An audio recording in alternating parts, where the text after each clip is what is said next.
Not just last year, even for this yoga day, our focus is on children and on soldiers in the country.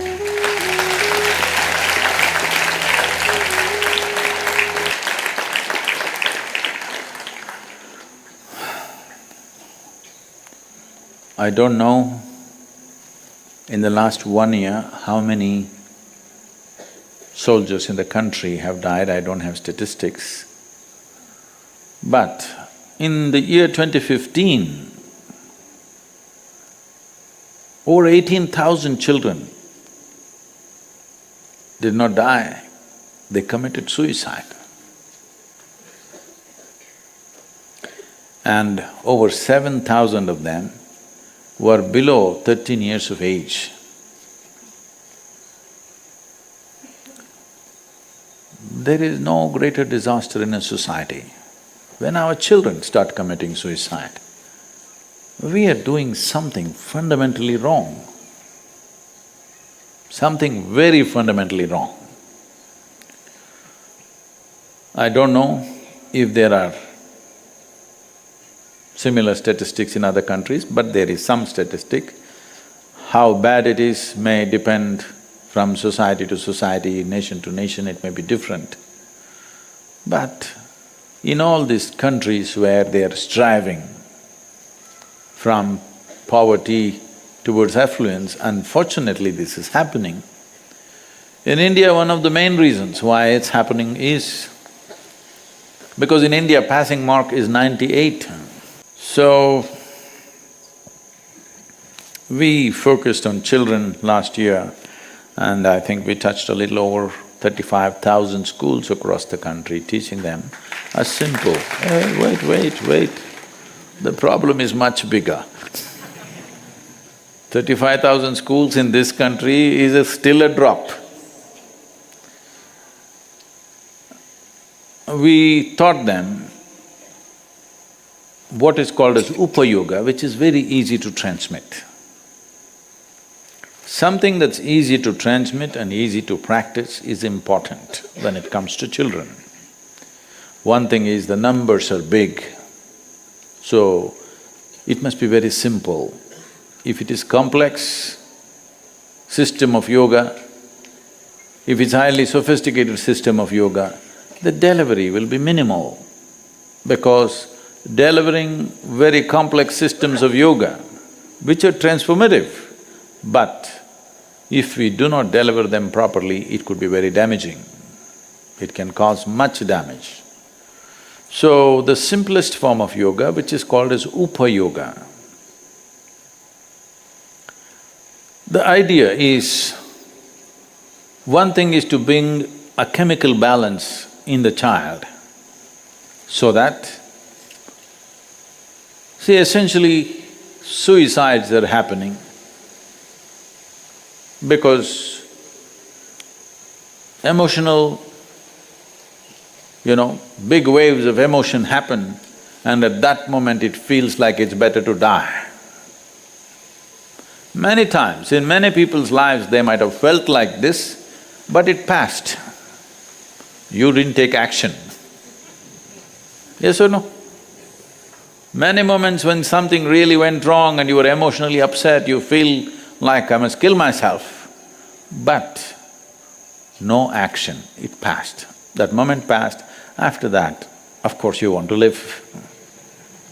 But unfortunately, for some people, their emotions are sloshing so much at that moment, they actually took action. And unfortunately, they are also efficient. Nobody knows the statistics of attempted suicides. In India, nobody will tell anybody, I attempted suicide because only recently this law was unpeeled, otherwise… or rather repealed. Otherwise, in India, it's a crime to… attempted suicide means you can get 7 years in prison.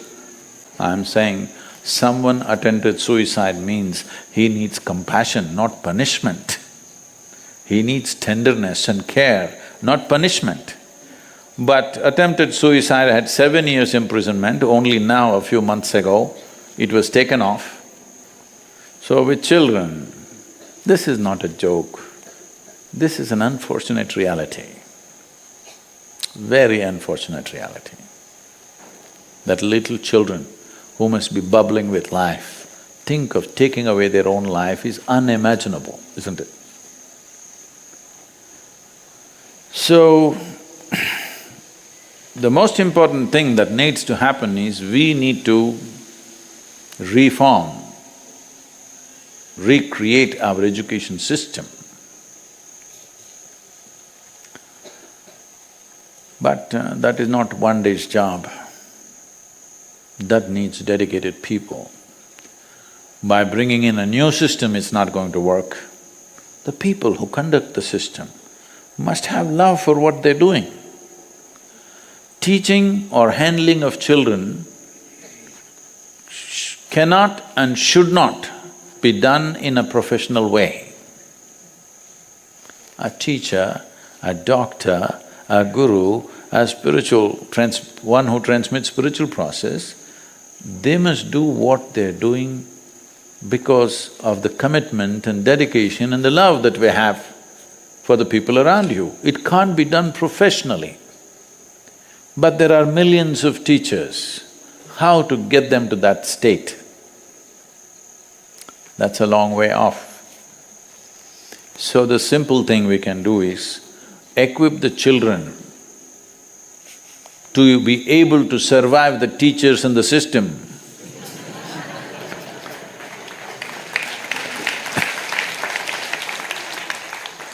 That they have sufficient balance, they can handle the madness of our so-called education systems.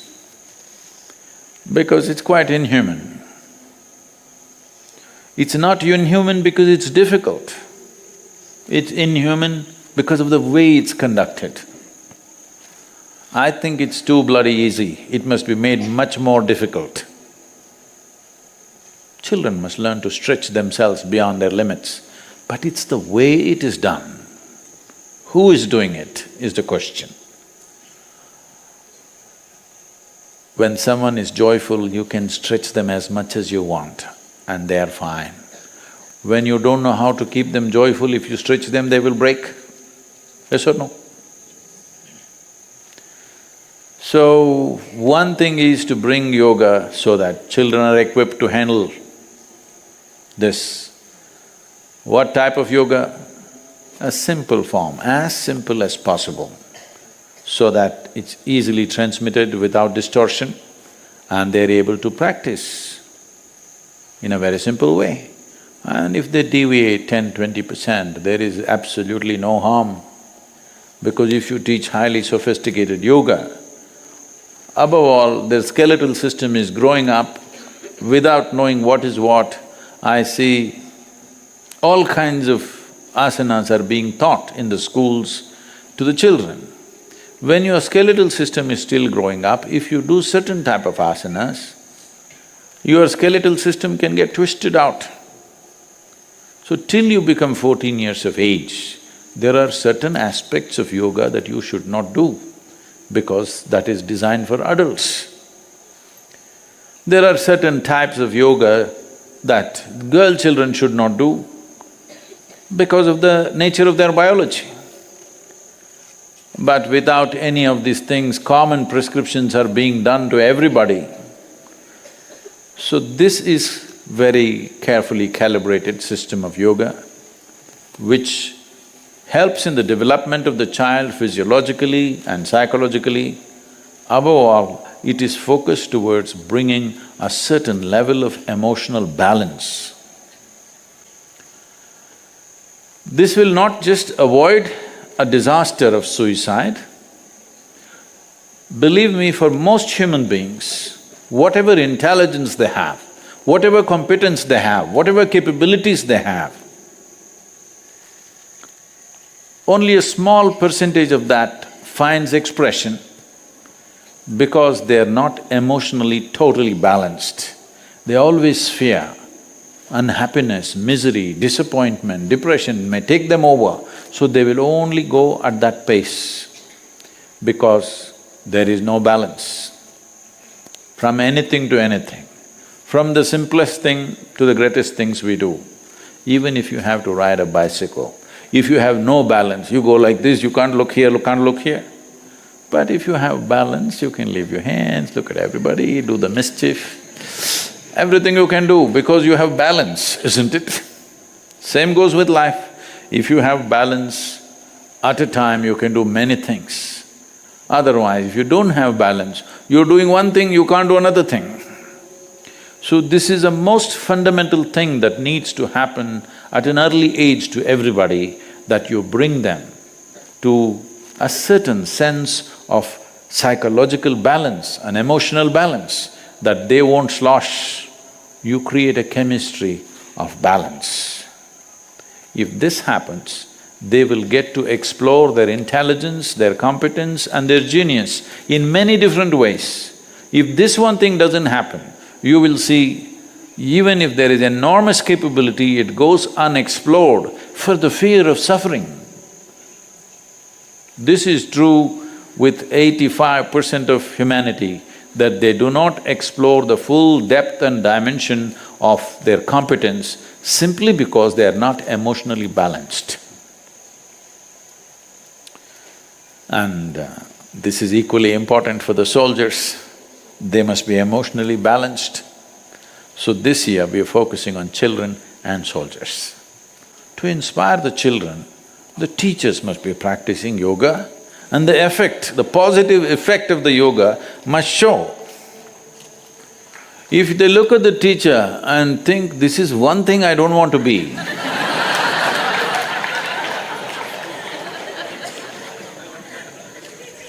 no, that is not called inspiration.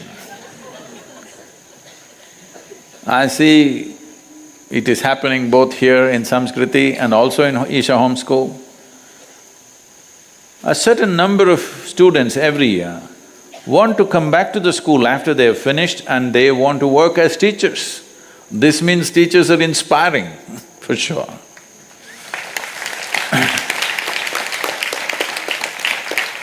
If you look at your teacher, it must be like this, oh, I want to be like him or her.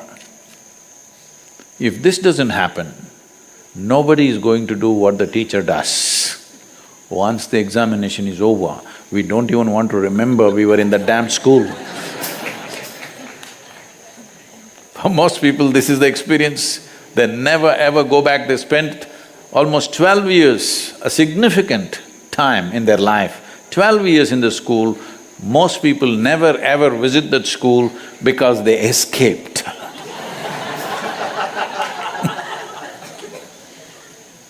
That's not how it should be. This is a place where you grew up. You should always want to go back and see how you can contribute, how you can do something. If it was an inspiration, if it was a torture, you don't want to go back there.